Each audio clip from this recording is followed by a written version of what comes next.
Captain Jake Rourke was having a perfectly mediocre Tuesday when the invasion fleet arrived. He'd been halfway through his third coffee of the morning, staring at satellite data that made absolutely no sense, when the readings got even weirder. 15 spacecraft had just entered Earth's atmosphere, not dropped out of hyperspace or whatever, just appeared. Like someone had copy-pasted them into reality. Houston, Jake muttered into his comm. Are we being invaded by really tiny UFOs?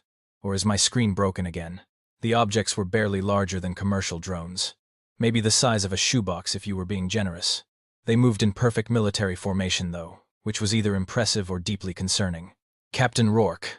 A voice crackled through the station's speakers, somehow both squeaky and authoritative. This is Commander Fizbit of the Pipsqueak Armada. We have surrounded your primitive installation. You will surrender immediately, or face the consequences of our superior firepower. Jake blinked at his coffee, then at the screen, then back at his coffee, wondering if someone had spiked it. I'm sorry, did you just say Pipsqueak Armada?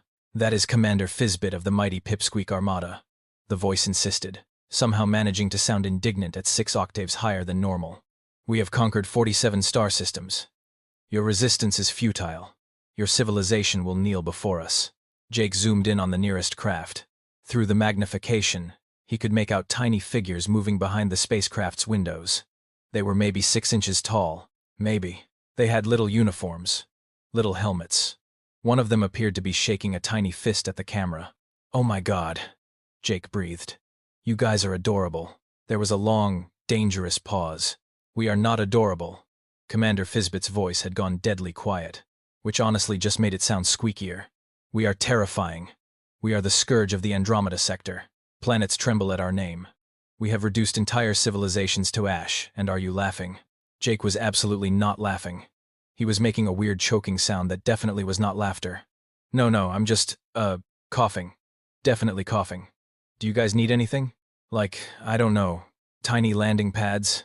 Should I get some dollhouse furniture from storage? Dollhouse furniture. The pitch went so high Jake's monitor speakers briefly distorted. This is your final warning, human. Surrender your station and prepare for occupation, or we will demonstrate the full might of our plasma cannons. One of the shoebox ships fired what looked like a brilliant purple laser. It hit the station's outer hull with a sound like someone tapping on glass. A tiny scorch mark appeared on the external camera feed, about the size of a pencil eraser. Behold our power, Commander Fizbit declared triumphantly. Now imagine that times 1,000, times 1,000,000. Your puny metals cannot withstand our assault. Jake was desperately trying to compose himself. This was clearly a legitimate first contact situation. He needed to be professional, diplomatic, respectful of other species regardless of— You guys are like angry hamsters with laser pointers. That is it. Fizbit sounded like a tea kettle achieving sentience. We are deploying ground forces. Prepare to witness true horror. A hatch opened on the nearest spacecraft. A tiny dropship, about the size of a coffee mug, descended toward the station's docking port. Jake watched it approach, still not entirely convinced this wasn't an elaborate prank by the engineering crew. But the technology was real. The formations were military precise, and that plasma weapon, tiny as it was, had definitely burned through reinforced titanium alloy. These might actually be legitimate alien conquerors. They were also, objectively speaking, the most precious things Jake had ever seen in his entire life. The dropship docked with a sound like a mouse sneezing. Through the airlock window, Jake could see approximately 20 miniature soldiers in full battle armor marching toward the interior door. They moved with perfect synchronization, carrying weapons that looked deadly and sophisticated despite being the size of toothpicks. Commander Fizbit stood at the front, a tiny cape billowing behind them in the artificial breeze from the airlock vents. Jake pressed the intercom button. Before you come in, just one question. Do you guys need anything? Water? Food? I have some Tic Tacs that are probably bigger than your heads, but I could break them up. Open this door immediately. Right, yeah.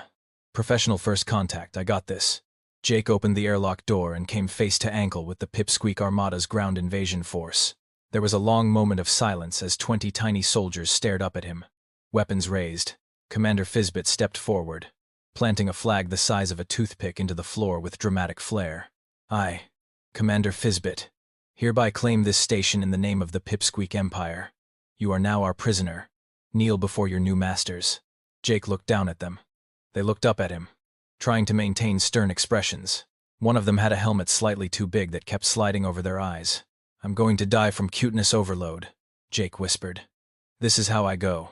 Commander Fizbit's eye twitched. We are not cute. Commander Fizbit was not having a good invasion. You will take us to your leader, Fizbit commanded, pointing a plasma rifle upward at approximately Jake's kneecap. Immediately. Right, yeah, absolutely. Jake was crouching now, trying to get closer to eye level. But first, do you guys need, like, a box? Something to stand on so we can talk face to face? I've got a really nice shoebox from my new boots. We do not need a shoebox. Okay. Just offering. Jake pulled out his phone. Do you mind if I take a quick picture for the report? Standard protocol for first contact, and put that device away. Too late. The camera flash went off. 20 tiny soldiers flinched simultaneously, their helmet visors reflecting the light like adorable little mirrors. Oh man, that's going to be my new wallpaper, Jake muttered, already texting. Sorry. Just alerting command about the situation. You are alerting your military? Fizbit actually sounded pleased. Good. When they arrive, we will demonstrate our superiority in combat. We have defeated opponents 3 times your size. 3 times my size? So like, 18 inches tall? Fizbit's face turned an interesting shade of purple. The station door hissed open and Lieutenant Priya Kapoor rushed in, pistol drawn and ready for. She stopped, looked down, made a sound like a balloon deflating. Oh no. Jake, are these the invaders? Yep. They're so tiny. Priya holstered her weapon and immediately crouched down. Hi, little guys. Oh my god, look at their little uniforms. Do you guys have names? Can I hold one? You cannot hold one, Fizbit shrieked.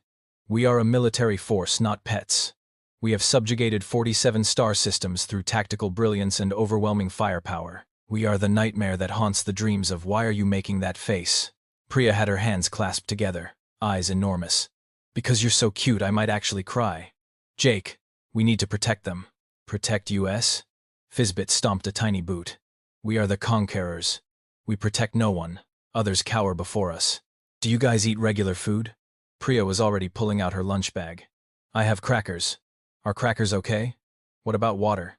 You must be thirsty after traveling through space. One of the tiny soldiers behind Fizbit perked up. Commander, I am actually quite thirsty. Lieutenant Snippet. Maintain formation. Sorry, Commander. Jake stood up, trying to regain some semblance of professional composure. Okay, look. Commander Fizbit. Let's talk seriously for a minute. You said you've conquered 47 star systems. How exactly did that work? Because no offense, but you're 6 inches tall. Fizbit's chest puffed up with pride. We are master strategists. Our technology is centuries beyond most species. We strike at infrastructure, communication hubs, power grids. We are too small for conventional weapons to target effectively. We can infiltrate anywhere. Our plasma weapons can slice through any material given time. Most civilizations surrender within hours once they understand the futility of resistance. Jake considered this. That's actually pretty smart. Finally, respect. But here's the thing. Jake glanced at Priya, who was now trying to offer a piece of cracker to Lieutenant Snippet. You might have picked the wrong planet. Impossible. Our intelligence is flawless. Your intelligence clearly didn't account for humanity's one critical weakness. Fizbit leaned forward, interested despite himself. Which is, we absolutely lose our minds over small cute things. Like, completely feral. You could threaten to destroy our entire civilization, and half the planet would still be trying to knit you tiny sweaters. Tiny sweaters? Fizbit looked genuinely confused. Priya held up her phone, already browsing. Oh my god, I'm ordering supplies right now. We could make little beds, little chairs. Do you guys like dollhouses? Wait, that's probably offensive. Do you prefer the term microhabitats? We prefer the term warships. What about little hats? Priya was scrolling frantically. Everyone looks good in hats. Fizbit turned to Jake with something approaching desperation. Make her stop. I literally cannot. You've activated her maternal instincts. There's no going back now. We are not children. We are seasoned warriors. That somehow makes it worse, Priya said, eyes welling up. You're tiny warriors. That's even more precious. Jake, we have to keep them safe. Safe from what? We are the threat. We are the danger. The station's comm system crackled to life. Captain Rourke, this is Houston. We're seeing social media posts about tiny aliens at your station. Please confirm status. Jake picked up the comm. Yeah. Confirmed. We've been invaded by approximately 26-inch tall soldiers with plasma weapons and attitudes. Are they hostile? Jake looked down at Commander Fizbit, who was now trying to prevent Lieutenant Snippet from accepting a piece of cracker from Priya. Define hostile. The situation deteriorated rapidly over the next hour. Houston sent an emergency diplomatic team. The internet exploded with leaked photos. 3 major news networks launched 24/7 coverage with titles like The Tiniest Invasion and Adorable Aliens Attempt Takeover. Commander Fizbit looked like they wanted to plasma blast everyone in a 50-mile radius. This is a nightmare, Fizbit muttered, watching their invasion become a viral meme in real time. A complete disaster. High Command is going to demote me to sanitation duty. Then Ambassador Thrunko arrived. The massive rhinoceros-like alien had to duck through the station's cargo entrance, standing roughly 9 feet tall with gray, leathery skin and tusks that could probably puncture a tank. Their voice rumbled like distant thunder. "Ah, I see the problem. Finally!" Fizbit shouted up at them. "A proper representative. Ambassador, please explain to these humans that we are a legitimate military threat and they need to take us seriously." Thrunko's massive eyes blinked slowly. "Commander Fizbit, why exactly did you surrender before making contact?" "We didn't surrender. Fizbit paused. "Wait. Our preliminary reports indicated humanity would likely exterminate or enslave us based on size-based discrimination. Standard procedure when facing a species 10 times your size is immediate diplomatic surrender to negotiate favorable terms." "I see." Thrunko turned to Jake and Priya. "And you two have not enslaved them." "What?" "No. We've been trying to get them to accept snacks." Priya held up her phone. "Also, I found a tiny furniture store online. They have a working miniature kitchen set." Fizbit made a strangled sound. Thrunko's expression shifted into what might have been amusement. "Commander, your intelligence was severely flawed. Humans do not discriminate based on size. They have the opposite problem." "What problem?" "They cannot resist protecting small creatures. It is a species-wide compulsion. On Earth, they domesticated wolves, tigers, and countless other predators simply by breeding smaller, cuter versions. They will adopt anything that fits in their hands." The color drained from Fizbit's tiny face. "No. Yes. You have accidentally invaded the one species in the galaxy that considers your size an advantage. To them, you are not terrifying. You are—" "Don't say it," Fizbit whispered. "Precious." Fizbit sat down heavily on Jake's desk, head in hands. Behind them, Lieutenant Snippet was now fully engaged in conversation with Priya about whether tiny aliens could safely eat human chocolate. "This cannot be happening," Fizbit moaned. "We have defeated the Vraxian warlords. We brought the crystalline collective to its knees. We made the harbingers of doom cry. And we are going to be defeated by head pats and snack offerings?" Thrunko settled their massive bulk onto the floor.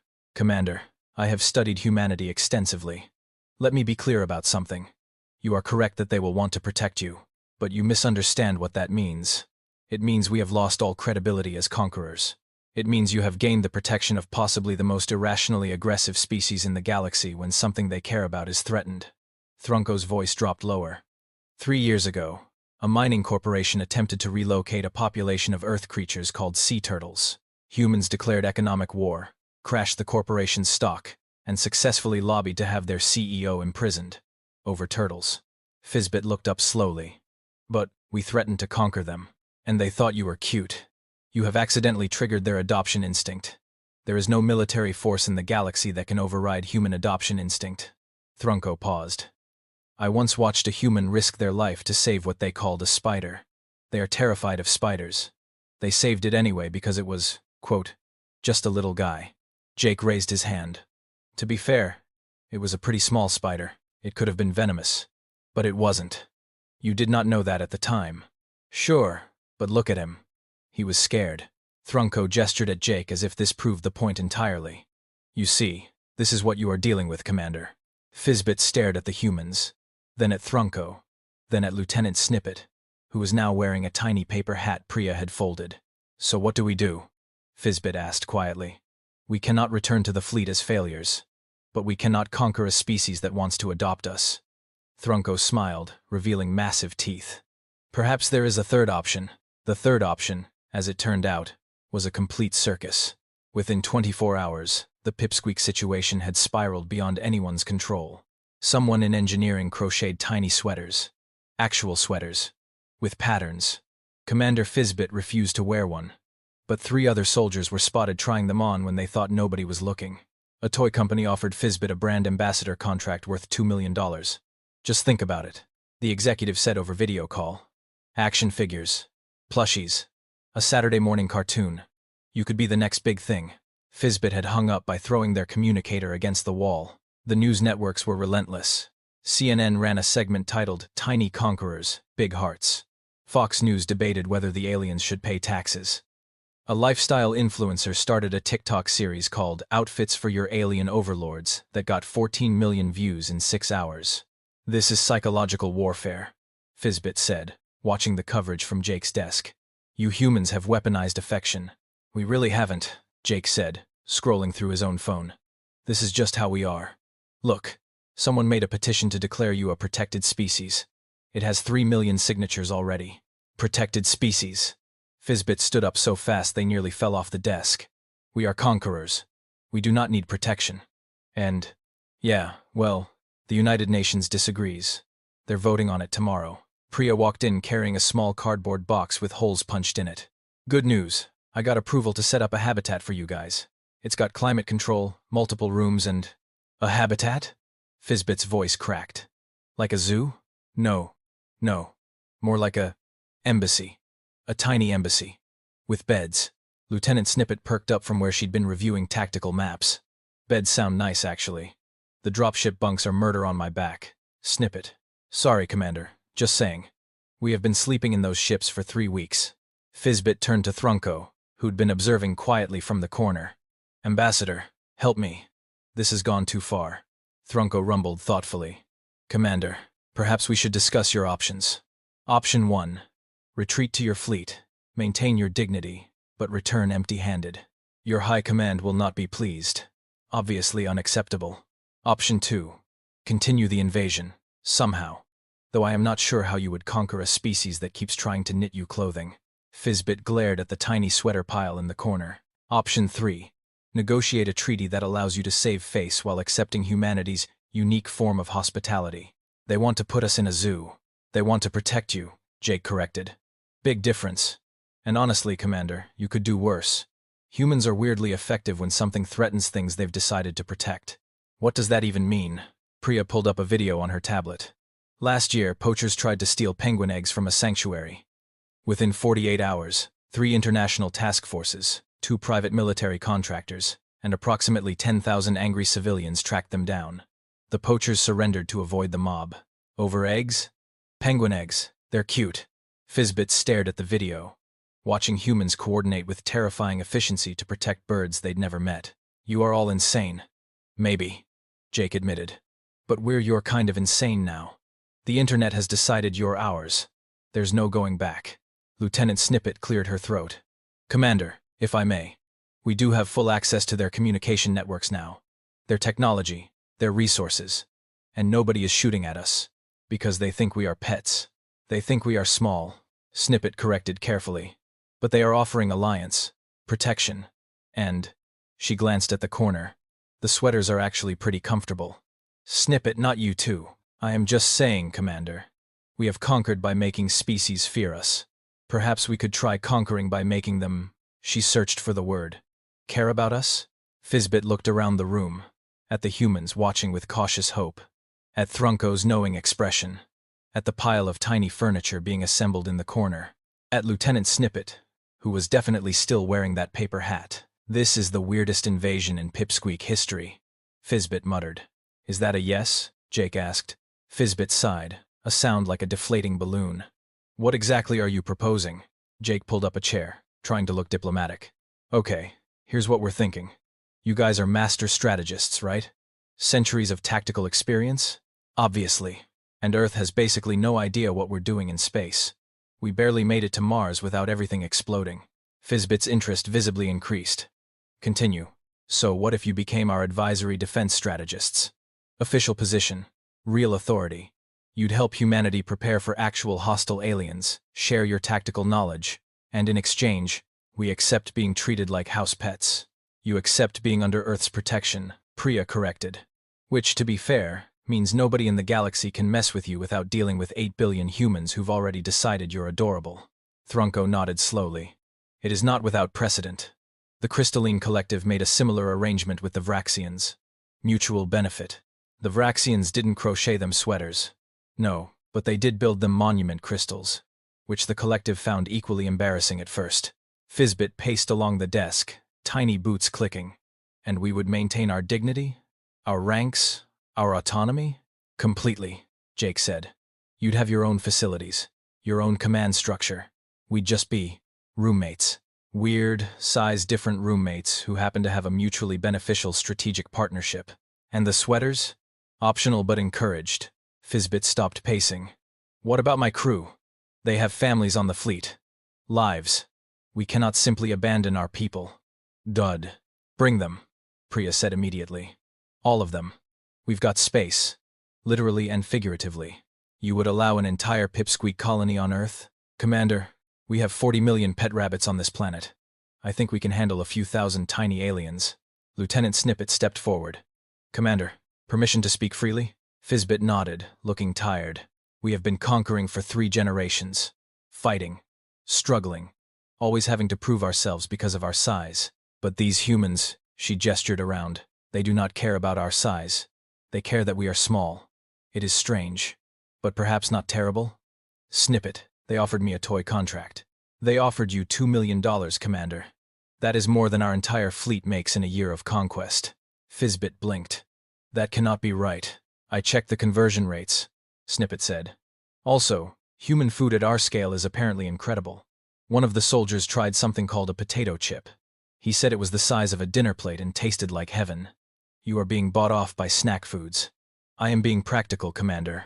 We have been at war for 70 years. Maybe it is time to try something different. Thrunko leaned forward, his massive frame casting a shadow over the desk. Commander Fizbit, let me tell you something about humanity that your intelligence reports missed. They are not the strongest species, not the smartest, not the most advanced, but they are possibly the most stubborn. When they decide something is theirs to protect, they become absolutely irrational about it. And this is supposed to convince me? 3 months ago, a hostile force threatened a human colony on Europa. The colony had 200 people. Humanity sent 40 warships and crashed their own economy doing it. They did not negotiate. They did not calculate costs. They simply defended what was theirs. Thrunko's eyes glinted. Now imagine what they would do for something they consider cute. Fizbit was quiet for a long moment, staring at nothing. Finally, if we do this, if we agree to this insane arrangement, I want it in writing that we are strategic partners, not mascots. Done, Jake said immediately. And no toy deals without my explicit approval. Reasonable. And someone needs to explain to your internet that we are still capable of violence if necessary. Priya grinned. Oh, that'll just make them love you more. Tiny but fierce. That's peak content. Fizbit groaned. But there was something almost like a smile at the corner of their mouth. I am going to regret this. Probably, Jake agreed. But you'll regret it comfortably, with snacks, and the backing of the most irrationally protective species in the galaxy. Lieutenant Snippet tried to suppress her excitement and failed. Does this mean I can keep the hat? Fizbit looked at her, then at the humans, then at Thrunko's amused expression. Yes, Snippet. You can keep the ridiculous hat. The cheer that went up from the human side of the room was probably audible from orbit. 6 months later, Captain Jake Rourke was having another perfectly mediocre Tuesday when the actual invasion fleet arrived. This one was not tiny. The Kravaxian warships dropped out of hyperspace like metal mountains, bristling with weapons that could crack a planet. Their commander's message was brief and unpleasant. Surrender your system or be destroyed. You have 1 hour. Jake pressed the comm button calmly. Commander Fizbit, we've got a situation. In the command center, a custom-built facility that definitely was not a dollhouse, no matter what engineering called it. Commander Fizbit looked up from a tactical display. They were wearing their formal uniform and, yes, a tiny hat that Priya had made. Fizbit had stopped fighting that battle. I see them. Kravaxian fleet, 12 warships. Standard intimidation formation. Fizbit's voice was calm, professional. They are expecting you to panic. Should we panic? Absolutely not. Lieutenant Snippet, deploy countermeasure protocol 7. With pleasure, Commander. What happened next would be studied in military academies for decades. The Pipsqueak forces, now numbering over 3,000 with their families relocated to Earth, executed a synchronized infiltration operation. Their ships still tiny, still underestimated, slipped past the Kravaxian shields like gnats. Within 15 minutes, they'd compromised the flagship's weapons systems, life support, and navigation. The Kravaxian commander's threatening message cut off mid-sentence, replaced by Lieutenant Snippet's cheerful voice. "Hello. You are attempting to invade a planet under Pipsqueak protection. Please stand by while we disable your fleet." Pipsqueak. The Kravaxians sounded genuinely confused. The legendary conquerors of 47 systems? They were destroyed years ago. Incorrect. Fizbit cut in smoothly. We formed a strategic alliance. And you have made a critical tactical error. What error? You threatened something humanity has decided to protect. That's when Earth's defense fleet launched. It was not particularly large. Humanity's space military was still mostly theoretical. But what they lacked in experience, they made up for in sheer irrational aggression. 40 ships screaming toward an enemy fleet that outgunned them 5-1, because someone had threatened the tiny aliens that half the planet had adopted as unofficial mascots. The Kravaxian commander watched his weapons systems fail, his shields collapse from internal sabotage, and 40 human warships approaching with what could only be described as reckless enthusiasm.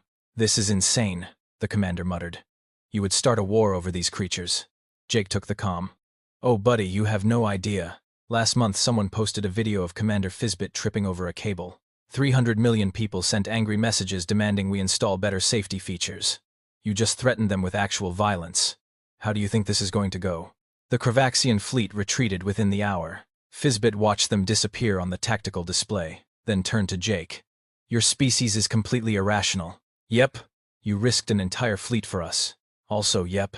The hat is still ridiculous. But you're still wearing it." Fizbit adjusted the tiny hat slightly. "It is. Comfortable. And Lieutenant Snippet says it makes me look approachable." "It really does." That evening, Fizbit recorded a log entry for the Pipsqueak High Command, summarizing the past 6 months. Final assessment. Earth integration successful. Humans remain bizarre, overprotective, and prone to making tiny furniture without asking. However, their tactical value is significant. When defending something they have claimed as theirs, they display remarkable coordination and complete disregard for personal safety. We have gained more security in 6 months than we achieved in 3 generations of conquest. Fizbit paused, considering. Additional note. Human food at our scale is exceptional. Lieutenant Snippet was correct about the potato chips. Also, the tiny hats are actually quite comfortable, though I will deny saying this if anyone asks. Another pause. Conclusion. Conquering through surrender may be our greatest tactical victory yet. High Command is advised to consider similar arrangements with other protective species, though I strongly recommend avoiding any planet with an internet. Fizbit ended the recording and looked out the window of their command center. Below, humans and pipsqueaks worked side by side, the massive and the miniature, in possibly the strangest alliance the galaxy had ever seen. Jake knocked on the door, a human-sized door with a tiny door built into it, and poked his head in. "Hey, Commander. Earth Council wants to make your alliance official with a ceremony. They're talking medals, speeches, the whole thing. Will there be tiny podiums?" "Probably." Fizbit sighed. "Of course there will. Fine. But I draw the line at tiny tuxedos. What about tiny dress uniforms?" "That is acceptable." Jake grinned. "You know, for someone who hates being called cute, you've really leaned into this whole thing." Fizbit adjusted their hat again. "I am a pragmatist, Captain. If humanity wishes to protect us, feed us, and build us custom facilities in exchange for tactical advice, then I will accept these terms, even if it means wearing ridiculous hats. That's the spirit, very dignified. I am still capable of violence, you know." "Oh, we know. That's why everyone loves you." Fizbit tried to look annoyed and failed. "Your species is impossible." "Yeah, but we're your impossible species now." And somehow, against all logic and military tradition, Commander Fizbit of the mighty Pipsqueak Armada found they could not actually argue with that. From somewhere below, Lieutenant Snippet's voice echoed up. "Commander, they made us tiny cookies. You have to try these." Fizbit glanced at Jake. "I should maintain discipline." "Probably. Ensure she does not get distracted from her duties." "Definitely." Neither of them moved. "Are they good cookies?" Fizbit asked finally. "They're apparently the size of pizzas at your scale." Fizbit stood up with as much dignity as possible while wearing a tiny hat. "Fine. But only for morale purposes. A commander must understand what resources are being allocated to their troops." "Very tactical of you." "I am always tactical, Captain. That is why we are still called the mighty Pipsqueak Armada, even if we did conquer Earth by letting you adopt us." Jake watched the tiny commander march toward the door with perfect military bearing, cape flowing behind them, heading toward what was absolutely definitely just a tactical cookie assessment. "Yeah," Jake said to the empty room, grinning. "Humanity. Fuck yeah.